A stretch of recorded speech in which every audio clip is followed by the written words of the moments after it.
Assalamualaikum warahmatullahi wabarakatuh. Bismillahirrahmanirrahim. Alhamdulillahi rabbil alamin.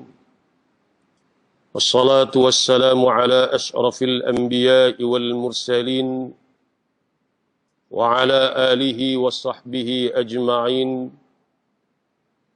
Subhanaka la ilma lana illa ma 'allamtana innaka antal alimul hakim. Rabbi shrah li sadri wa yassir li amri wahlul 'uqdatam min lisani yafqahu qawli. Allahumma arinal haqqa haqqan warzuqna ittiba'ah wa arinal batila batilan warzuqna ijtinabah. Amma ba'd. Muslimin muslimat, hadirin hadirat, mudah-mudahan dirahmati Allah Subhanahu wa ta'ala. Pertama-tamanya marilah sama-sama kita panjatkan kesyukuran kehadrat Allah Subhanahu wa ta'ala atas limpah kurnia dan keizinan daripada Allah. Dapat sama-sama kita menghadirkan diri ke rumah Allah pada hari ini untuk sama-sama kita melaksanakan tugas dan juga tanggungjawab kita sebagai hamba kepadanya. Mudah-mudahan kita sentiasa dirahmati dan diberkati oleh Allah Subhanahu wa ta'ala. Hadirin yang dikasihi sekalian, hari ini kita sudah berada di penghujung tahun Hijri 1443. Lebih kurang seminggu daripada hari ini, kita akan memasuki tahun hijrah yang baru. Pejam celik, sedar ataupun tidak, masa berlalu dengan begitu cepat dan pantas.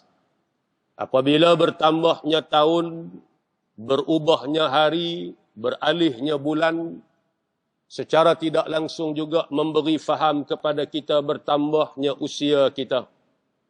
Apabila bertambahnya usia kita, secara tidak langsung juga memberi faham kepada kita bahawasanya semakin hampir kita dengan ajal kematian yang telah dijanjikan oleh Allah Subhanahu wa ta'ala. Kita nak lari tak boleh. Walau bagaimanapun kita disuruh untuk persiapkan diri dengan amal yang sebanyak mungkin. Di antara amal yang boleh kita jadikan sebagai bekalan kita adalah taqwa kita kepada Allah. Yakni buat apa yang Allah suruh, tinggal apa yang Allah larang. Inilah yang akan menjadi modal kepada kita untuk kita selamat dunia dan juga akhirat.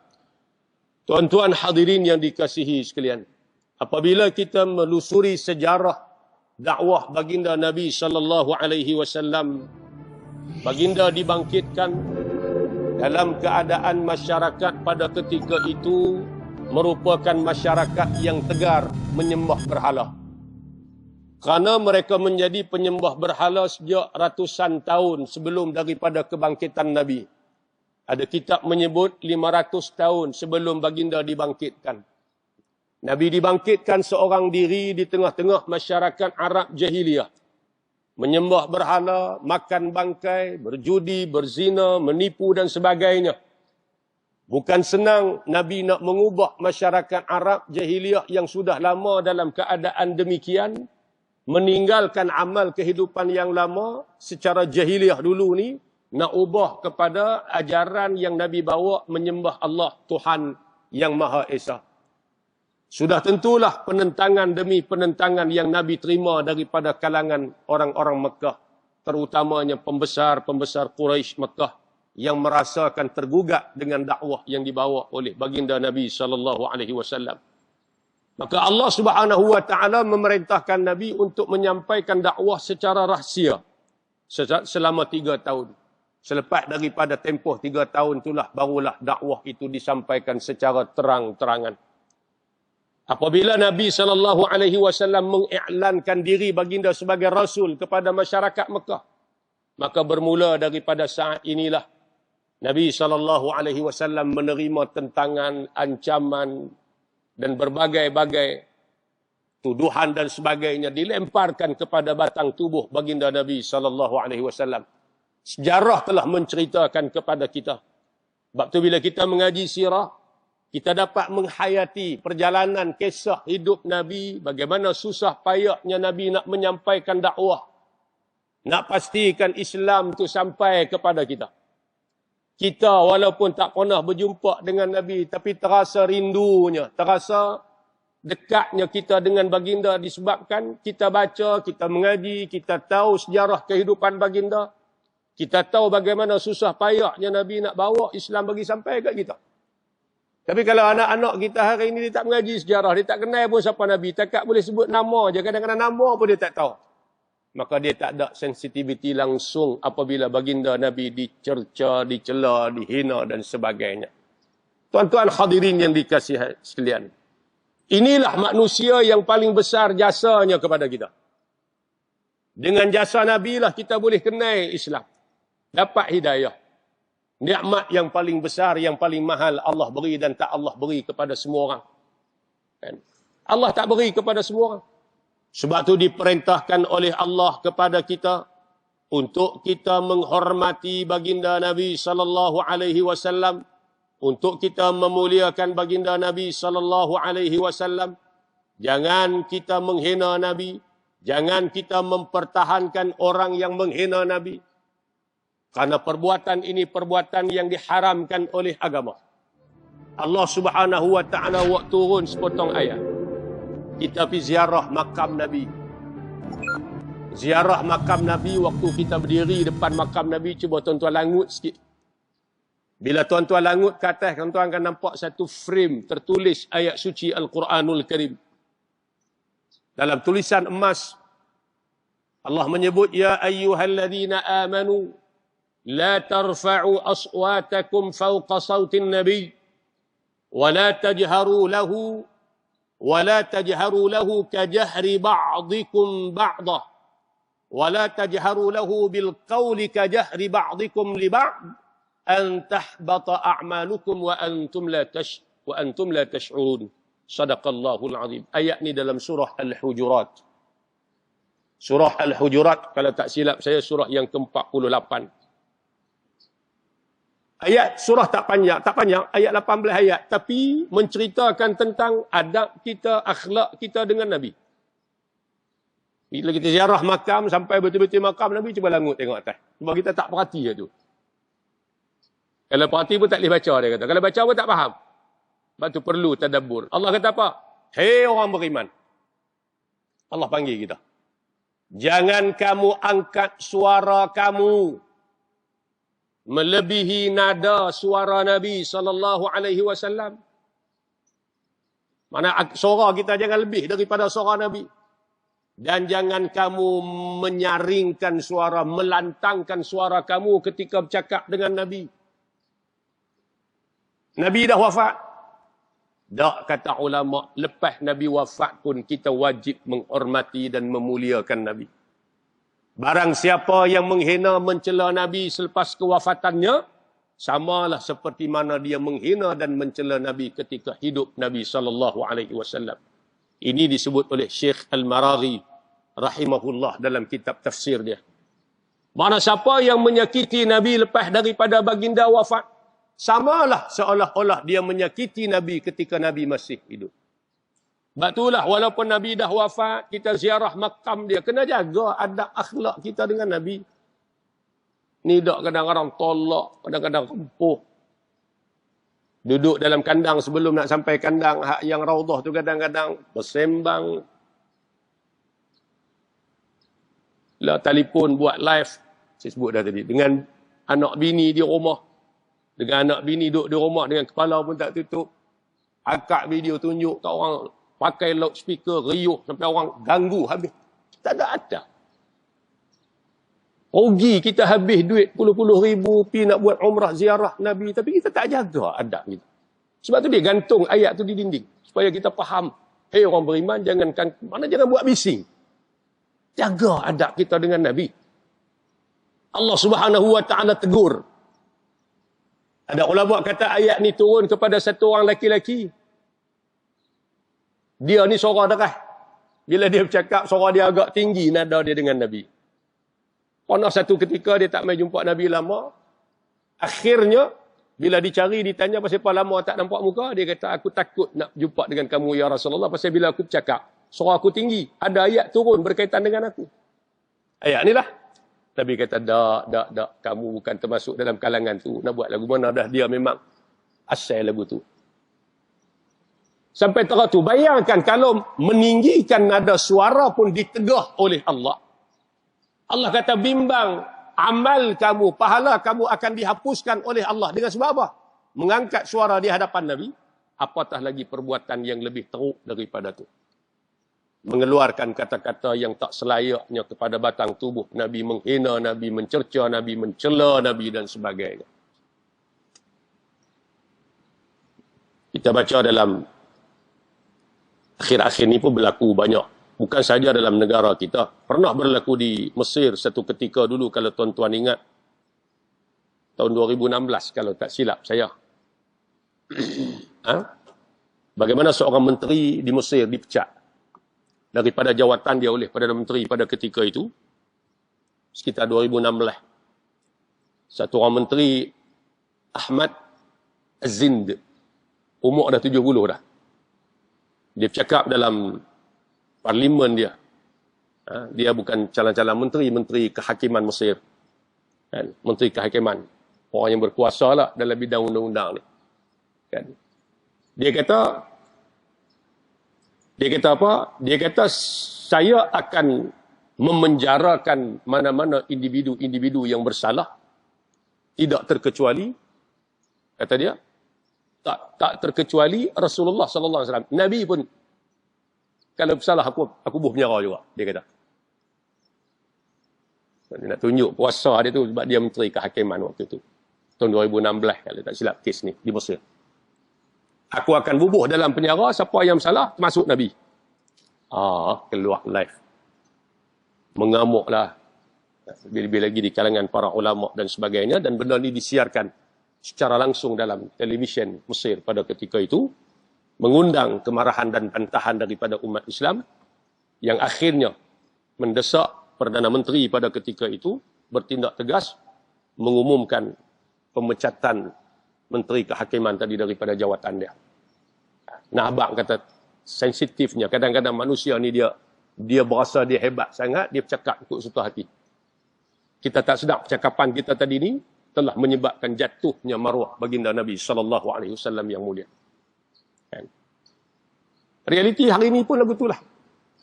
Sama ada Nabi, agama dipermainkan semata-mata nak buat konten dalam lawak, jenaka, nak bagi orang gelak, nak bagi orang seronok. Tak sedap apa yang dia buat tadi ni mengundang kemurkaan daripada Allah. Bila ditangkap tak boleh jamin, ada pula orang tolong bayar jamin. Jangan tuan-tuan. Allah kata wala tarkanu ilal ladzina zalamu fatamassakumun nar. Jangan kamu cenderung kepada orang-orang yang zalim. Maka kamu akan disentuh oleh api neraka. Kalau kita bersekongkol dengan orang yang zalim, orang yang buat jahat, kita juga dianggap melakukan kejahatan. Ar-ridha bil maksiyati maksiyatun. Siapa reda dengan maksiat, dia juga melakukan maksiat. Betul Allah kata wa ta'awanu 'alal birri wat taqwa. Kalau benda tu benda baik, benda ketaatan kepada Allah, tolong. Wala ta'awanu 'alal ismi wal 'udwan. Jangan tolong pada benda-benda yang membawa kepada dosa dan permusuhan. Dosa lah ni. Itu perlu ada satu tindakan tegas terhadap orang-orang yang mencerca, menghina Nabi, agama Islam, Allah dan sebagainya. Kalau tidak, benda ni sampai bila-bila akan menjadi penyakit dalam masyarakat kita. Tuan-tuan hadirin yang dikasihi sekalian. Ni Nabi. Sebab tu penting kita mengaji sirah. Tak cukup setahun sekali, mari musim maulid kita bercakap pasal maulidur Rasul. Mari musim hijrah kita bercakap pasal hijratul Rasul. Mari musim Isra' Mi'raj kita bercakap. Tak cukup. Bahkan kita kena mengaji daripada awal kitab sirah, daripada sejarah kelahiran Nabi sampailah kewafatan Nabi. Bagaimana perjuangan Nabi berperang nak menegakkan agama Islam ni sampai akhir hayat. Peperangan Tabuk. Peperangan Tabuk berlaku pada tahun ke-9 Hijrah. Yang dikenali juga sebagai Ghazwatul Usrah. Peperangan yang sukar. Perjalanannya jauh.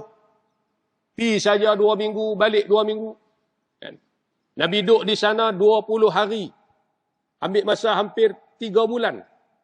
Perjalanan ni, peperangan Tabuk ni ambil masa hampir 3 bulan. Perjalanan saja pergi 2 minggu lebih, balik 2 minggu lebih. Duduk di Tabuk pula 20 hari. Nabi waktu tu umur dah 60 lebih. Tahun ke-9 Hijri, Nabi wafat tahun 11. Makna umur Nabi dah sekitar 61-62 tahun. Masih lagi berjuang, berjihad fi sabilillah, menegakkan agama Allah. Dengan kemaraunya, dengan keadaan perjalanan jauhnya, semata-mata kerana nak sampaikan Islam pada kita. Sebab tu kita kena baca sejarah. Tapi bila orang tak baca sejarah ni, dia tak tahu betapa sukar, betapa banyaknya pengorbanan Nabi nak pastikan kita ni dapat agama Allah. Lepas tu mulut dia celupak, dia boleh buat main lagu tu saja. Lepas tu tuan-tuan, penting beri pendidikan agama pada anak-anak. Lebih-lebih lagi dalam dunia akhir zaman hari ini, cabaran ya Allah dari segenap seginya. Cabaran dari segenap segi. Yang lebih menakutkan apabila melibatkan soal akidah, soal agama dalam diri anak-anak. Sebab tu penting ibu bapa tanam dalam diri anak-anak ni sejak daripada kecil lagi ilmu agama. Hantar pergi sekolah rendah tak cukup tuan-tuan. Petang hantar kelas asas fardu ain pun tak cukup tuan-tuan. Malam beri ilmu Quran pada anak-anak. Mudah-mudahan dengan Quran hak kita bagi ke dia, inilah yang akan menjadi pembimbing, penunjuk dia. Kalau dia jahat sikit pun dia tak terlajak daripada batas-batas yang telah ditetapkan. Nakal dia pun nakal, masih lagi dalam keadaan, dalam sempadan. Kita dulu pun nakal, kita dulu pun jahat. Tapi ada batas dia. Tak lebih daripada tu. Di samping tu berdoa, minta pada Allah. Didikan kita dah bagi, ajaran kita dah bagi. Semua kita dah bagi. Jangan lupa angkat tangan minta pada Allah. Bila-bila lagi kita mak pak, jangan duk cakap benda-benda tak elok, sebut benda-benda yang tak baik pada anak-anak. Rabbi habli minas salihin. Doa Nabi Allah Ibrahim alaihissalam minta pada Allah. Wahai Tuhanku, kurniakan aku anak-anak yang saleh. Baca dalam semayang kita minta pada Allah. Bukannya panjang mana pun. Rabbi habli minas salihin. Nabi Ibrahim berdoa hak ni berapa puluh tahun baru Allah beri Nabi Allah Ismail alaihissalam. Kita baru saja sambut raya korban. Kita tak nak sebut. Tu imam beri salam doa, kita cunggik balik awal. Gagah nak tunggu, pakai dia kata bida'ah dan sebagainya. Lepas tu pakai tak minta apa. Dia sendiri pun tak kerti nak minta. Pun nak tunggu belakang tu imam nak amin doa tu imam pun tak. Minta pada Allah. Bila-bila lagi untuk anak-anak kita tuan-tuan. Kita hari ni duduk atas jalan agama ni pun mungkin kerana apa? Kerana berkat doa mak ayah kita dulu. Tok nenek kita tak tahu. Sebab tu doa. Sebab doa kita takkan ditolak oleh Allah. Ulama kata Allah tetap makbul. Sama ada yang pertama kita minta hak tu, Allah bagi hak tu. Yang kedua kita minta hak tu, Allah bagi hak lain. Minta kaya, Allah tak bagi kaya. Tapi Allah bagi apa? Allah bagi anak-anak soleh, cemerlang dalam pengajian, pendidikan, sihat tubuh, badan. Duk minta kaya tapi Allah tak bagi. Allah tahu dah kalau bagi kaya kat dia ni, pakai masjid pun tak nampak dah. Kaki dia panjang pergi ke lain. Bagi sihat. Duk main masjid tak berhenti. Alhamdulillah. Kadang-kadang kita minta la, Allah bagilah. Segera. Kadang-kadang kita minta la hari ini, tapi Allah tangguh. Anak, cucu kita dapat. Tidak pun Allah simpan. Beri pada kita di akhirat nanti. Sebab tu jangan berhenti berdoa pada Allah subhanahu wa ta'ala. Ni nak masuk tahun baru ni. Yalah betul, tak ada warid daripada Nabi doa yang khusus. Tapi tak salah kita nak berdoa. Ulama susun doa kat kita di antara doa yang kita minta. Ya Allah, masuk tahun baru ni, minta kalau boleh masa kita ni sibuk pada benda-benda yang manfaat.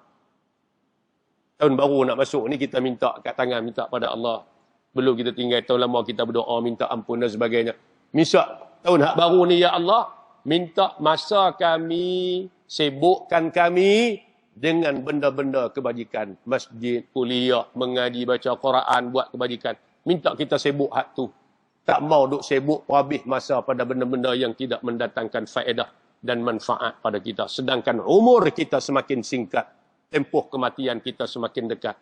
Maka perlulah kita persiapkan amal sebanyak mungkin sebagai bekal untuk kita menghadapi hari akhirat. Tuan-tuan hadirin yang dikasihi sekalian, mudah-mudahan dengan sedikit tazkirah pada petang ni memberi manfaat pada kita dan memberi sedikit pedoman pada kita bersama insya-Allah.